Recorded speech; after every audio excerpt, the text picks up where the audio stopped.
measuring and managing performance and potential. Take a few seconds to think about the following question. What's the purpose of HR data and HR metrics? In other words, why do we keep track of HR data? Think about this question and write the answer down for yourself.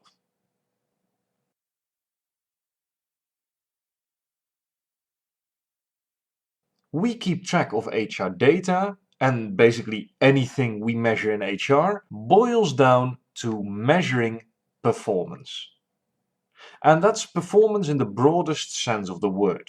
So performance relating to individual performance, organizational performance, HR operational performance, HR efficiency, etc. We keep track of HR data to get an insight in performance. And that's why in this video we're talking about performance management. And in this video we take a slightly narrower approach, because that's easier to handle and that's easier to measure. In this lesson we'll talk about measuring and managing and reporting individual performance. And when we're talking about individual performance, the first thing that pops in mind are performance appraisals. Why do we measure performance? We measure performance, first of all, because it emphasizes its importance. And as you saw in the HP slogan at the first slide, when you measure stuff, it's easier to improve it. A third very interesting reason is that, especially as an analyst, you want to know what you're doing things for. You want to know what the outcome is that you try to achieve. And individual performance is a very interesting business outcome. For example, if you want to make a comparison between people who are overpaid and who are underpaid, when you're working in employee benefits, for example, and not everyone gets the same pay in most organizations. Some employees are higher paid compared to the baseline than other employees who are underpaid. If you want to see what the impact is of individual pay, you want to relate it to, you guessed it, individual performance. So you need to have some kind of performance system to see, hey, these people who are underpaid perform in this way, and these people who are overpaid perform in this way. And is there a seeable difference between the two? And that's a way of seeing whether you're paying too much or not paying enough, etc. So one of the business outcomes in that specific scenario could be someone's performance, how it's measured.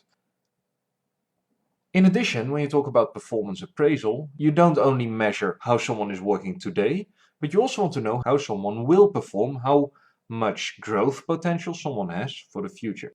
And measuring potential is basically the foundation for your talent management, because talent management is usually exclusive. It focuses on specific groups within the organization.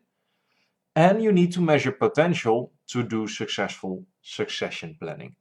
It's almost impossible to engage in succession planning if you don't measure potential.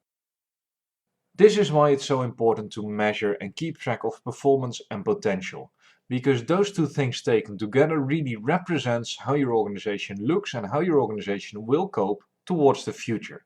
And that's something that we'll look into in the rest of this video. Of course, not everyone keeps track of performance, and that's not necessarily a bad thing. It might be a bit discouraging after you've heard all this, but if your organization doesn't track performance, it's unlikely that you alone will change that practice. Now, that's unfortunate, but it's not really a problem, because there are multiple ways on the one hand to measure performance and potential, and on the other hand, oftentimes in organizations when they start to restructure or when they start to go through a change process, opportunities arise to implement performance tracking and potential tracking systems temporarily to assess what skills the organization has and how they can apply it and how they can change in the most efficient way. So stick around, because you'll definitely learn something. Now, when we talk about performance and potential, we are talking about the quality of our workforce. As an analyst, you need to be able to assess how the workforce is performing. So even if you don't have a performance appraisal system within your organization, you still need to be able to assess, for example, through questionnaires, how certain key people or key groups in your organization are performing because you need to know about the quality of the workforce. For example, if your organization is going through a period of intensive change, you need to know the quality of the workforce and you need to be able to make an assessment of, hey, how likely are we to actually be able to make this change? And do we have enough innovative capabilities? Do we have enough potential to grow? Do we have enough potential to change in our workforce? And if not, then you might have a problem as an organization. So this lesson is all about the quality of the workforce. Now, when you measure performance, what do you need to measure? Because there's multiple things you can measure. You can measure, of course, in-role performance. How well is someone doing his or her job? You can also measure potential. What's the growth potential of someone? But you can also measure innovativeness. And you can measure 1,000 other things. Assertiveness, coaching skills, consulting skills, sales abilities. These are all skills and competencies that you can measure. And the big question, what do you need to measure? Well, what you need to measure should follow your organizational strategy. Because if as an organization you want to be more innovative and more entrepreneurial, then measure individual innovativeness. Bottom line is you can measure more than just performance and potential. This is the 9-box grid, and the 9-box grid is the most famous example of a performance and potential assessment. On the x-axis you see performance, on the y-axis you see potential, and people can score low-low, low-high, high-low, and even high-high. The people who score high in performance and high in potential, they are the stars. They are the people who perform well and who are also likely to be the future of your workforce and the future of your organization. They are your future leaders. And people can perform low and have low potential. They are the people who you want to get rid of as an organization because they don't add value, and in the long term they will not add value. And you have a number of people in between. This model has a number of limitations. And what I want you to do is look at the model, and you probably know it already, and think, what are the limitations of this model? Take a few seconds.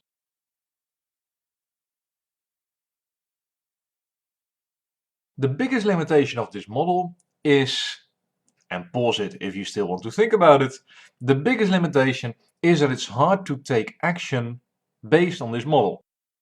Because for example, when someone is a key player, is that person a high performer who you want to keep, or is the low performer that you might not want to keep? And is that same person a high potential that you want to grow, that you want to educate, that you want to learn new stuff so they perform even better? Or is it someone who's at the max of their capabilities? And you shouldn't invest in training and learning and development. That's a tricky question. And that's the biggest disadvantage of this model. It's basically too complicated. And later in this lesson you'll see a slightly different model that fixes this in quite a nice way. And as an analyst, you'll really find this interesting. If you were to deploy a similar system like the 9-box grid, how would you go about it? First of all, you would need to measure performance. And performance is measured on a 3, 4 or 5-point scale. Personally, I really like even point scales because on even point scales you can't select the average value. So you can't select 3 out of 5. 3 out of 5, it's not good, it's not bad, it's in the middle. And it's hard to assess people and create follow-up actions when people are in the middle. As I already mentioned before, if it's not implemented yet, performance management, and you can start with a pilot, start with the key personnel. And that relates to what I said in the first lesson. Follow the 20-80 rule. 20% of the personnel accounts for 80% of the ongoing business. Use that rule to find out the key personnel in your organization. So how do you measure potential? Well, for potential, I would use, again, an even scale, a 4-point scale. For example, say, hey, Bill is working at full potential, or Bill can still develop within the current job, or Bill is eligible for promotion in the next 2 or 3 years, or Bill is currently eligible for promotion. Now, when you know someone's performance and someone's potential, you can create a performance potential matrix. And this is the HR3P matrix, and it's basically a better version of the 9-box grid. And as you can see, someone can be assessed on performance and on potential. Now, when you fill this in, when you fill in how many people are insufficient and working at full potential, or performing excellently and working at full potential, etc. When you fill in all those fields, you get a nice overview of what your organization looks like. And second, you can categorize these people. So you can say, hey, people with low performance who are eligible for promotions are potential performers. For example, people in your traineeships. People with high performance who are eligible for a promotion, they are your high performers. They perform well and they can do even more than they're currently doing. People who are at full potential but are performing quite well, they are your diesels. They run the business, they perform really well, but basically that's it. There's no future growth. And the people who are not really performing well and who are also not really developing themselves, who are at full potential and you don't see them performing better in their current job, they are the people that don't really add value to the organization. Now, depending on where someone fits in, you can select a different approach to managing them. And from an HR analyst perspective, this is the post-processing, so to say. You have done your analysis, you see what the distribution of the organization looks like, but then you need to give advice. You need to recommend a course of action. And that's a question I'm going to ask you. What talent policies would you advise your HR manager for these 4 different categories? Take a few seconds, pause the video, and think about that. As you may have noticed, we're now talking about talent management. Want to know why?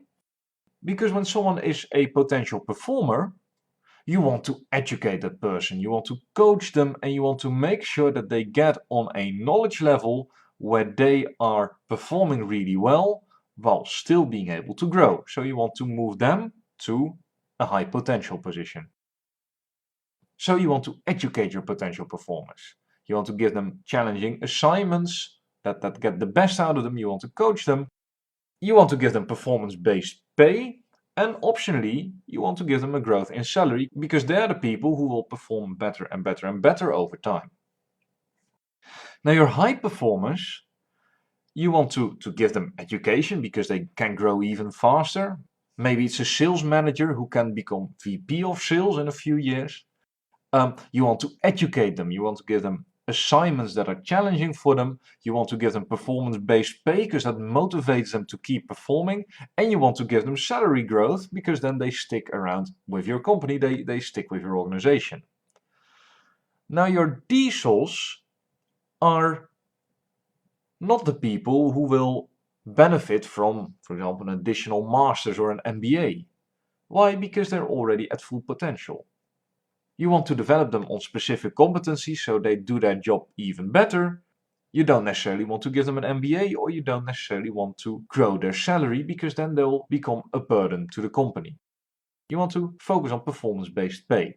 When they perform well, they get paid well, but when they start performing worse and worse and worse, they get paid less. And that's a good setup. Now, your laggers should either be put in a development plan so they start performing better, but when they're already at full potential, you want to go into an outplacement project. You want to give them low salaries, and you don't want their salaries to grow, because that would be a burden, almost like an iron ball on a chain, to your organization. So the position where people fit in the 9-box grid, or in this case the 16-box grid, is an excellent starting point on how to do talent management.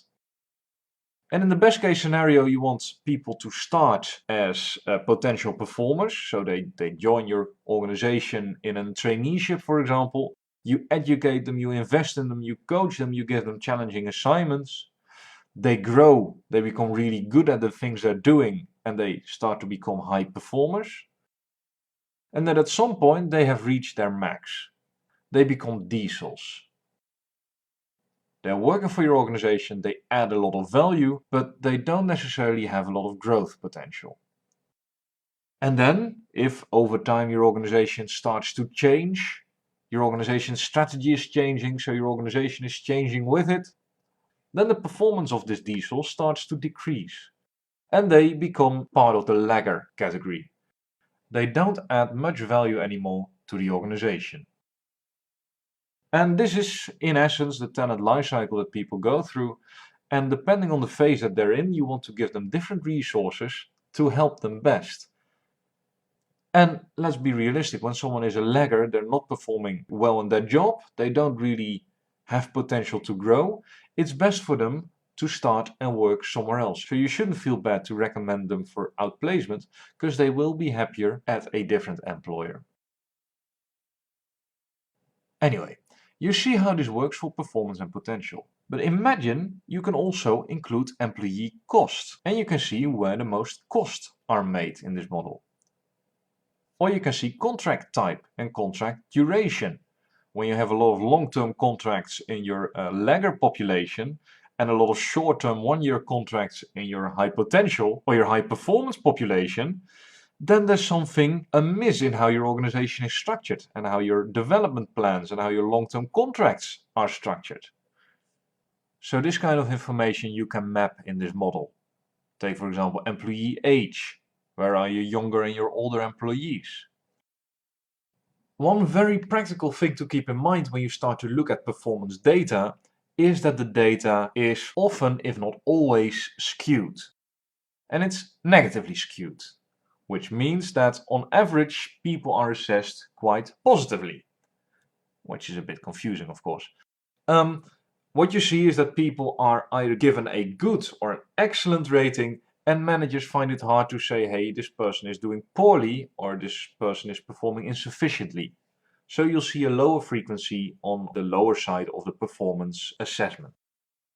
And that's not necessarily a problem. Some organizations try to fix this with forced distribution. If you Google it, you can read a number of articles on it. It's not necessarily bad, but as an analyst, it's good to keep in mind.